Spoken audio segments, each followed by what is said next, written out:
Good day, everyone. Once again, I welcome you to our session where we get to learn about human trafficking.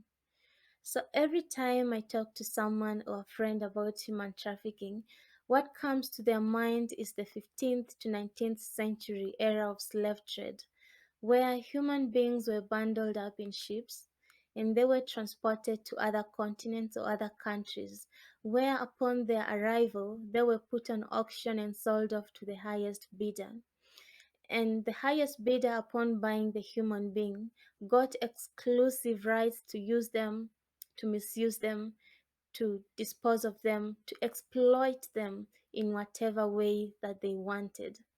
However, today human traffickers have gotten much wiser and discreet, in that most of their operations are very much subtle.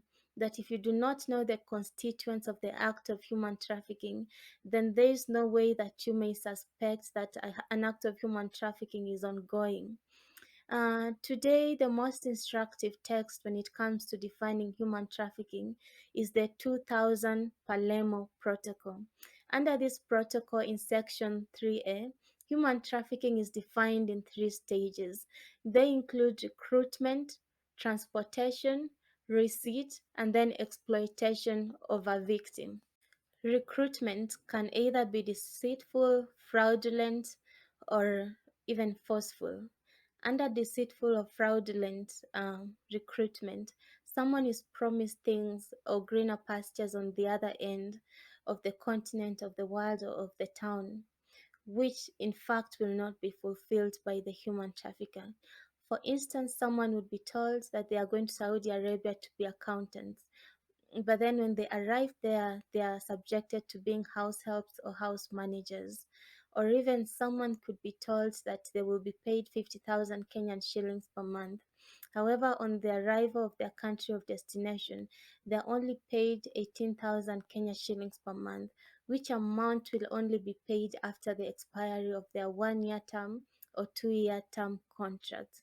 Another example is of the girls who were trafficked from Yemen to Nairobi and Mombasa, where they were subjected to sexual exploitation after being lied to that they were going to only be dancers in these clubs. Besides deceitful or fraudulent human trafficking, is also forceful human trafficking, which is more of straightforward.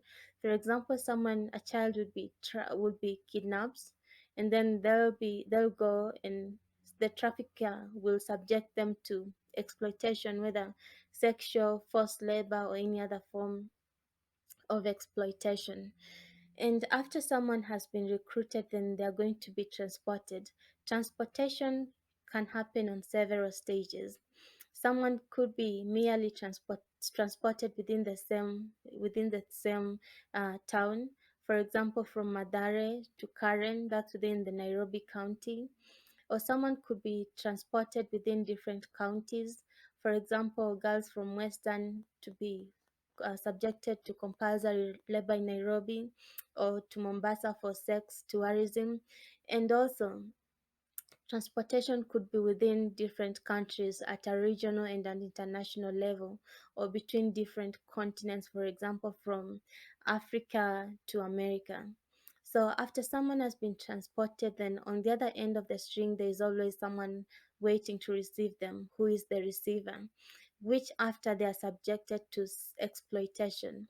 Exploitation may happen in various ways. For example, forced labor, sexual exploitation, organ removal, being used for witchcraft or sacrifice, and so on and so forth. We will delve deeper into the forms of exploitation in our next session. One of the gray areas when it comes to human trafficking is the victims lying to themselves that since they somehow consented to initiation of the trafficking process, then they have not been trafficked.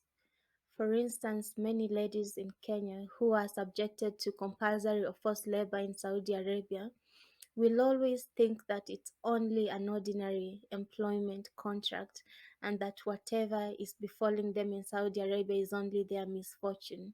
Um, Most of the times they do not understand that even though they signed these contracts of employment, exploitative contracts of employment to be transported to Saudi Arabia, that did not take away from the fact that they have been recruited.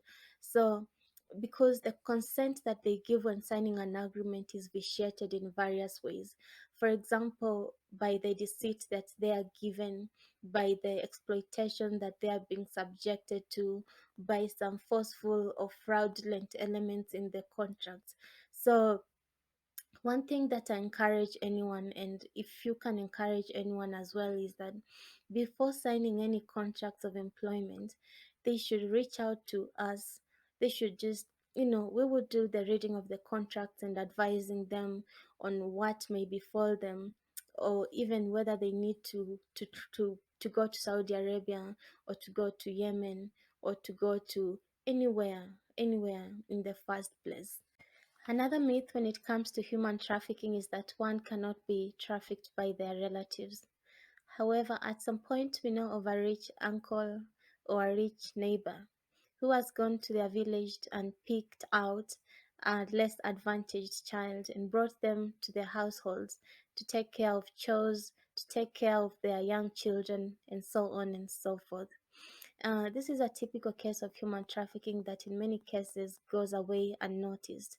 This is because while this child is always at home doing house chores, cooking and cleaning, and doing everything, going to the market, taking care of the lawns, and doing everything around the household, the legitimate children, or rather even the children of this rich uncle or neighbor, are away at school or just somewhere having fun.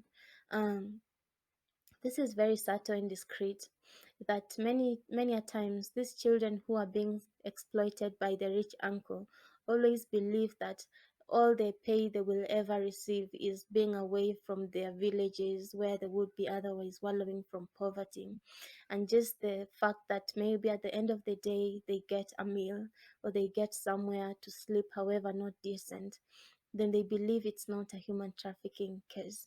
However, it's time people woke up and smelled the coffee that so much exploitation is going on around us. Because, come to think of it, even at the end of the month, this child is never paid and probably will never be paid. They are not going to school. Their healthcare is not being catered for to the high standard that maybe this rich uncle caters for his children. So it's high time that everyone got to know that really relatives can also be perpetrators of human trafficking in very robust and huge ways, and also call out on any of those situations if you know of anyone.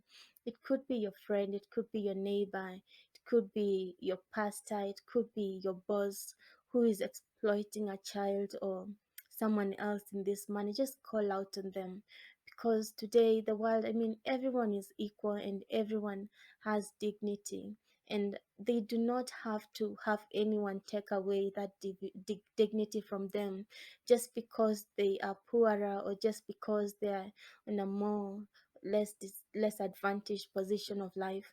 I thank you so much for joining me today. As I keep saying, knowledge is power. And I hope that today you've added some power to yourself by gaining some more knowledge about human trafficking. I invite you to the next session where we will be going more in depth about, discussing about forms of human trafficking. And also, just a reminder, if in case you haven't subscribed to these videos, I encourage you to do so, so that you will receive any updates or any sessions on a timely basis. Thank you so much, and I really wish that you have a good day and a beautiful week ahead of you.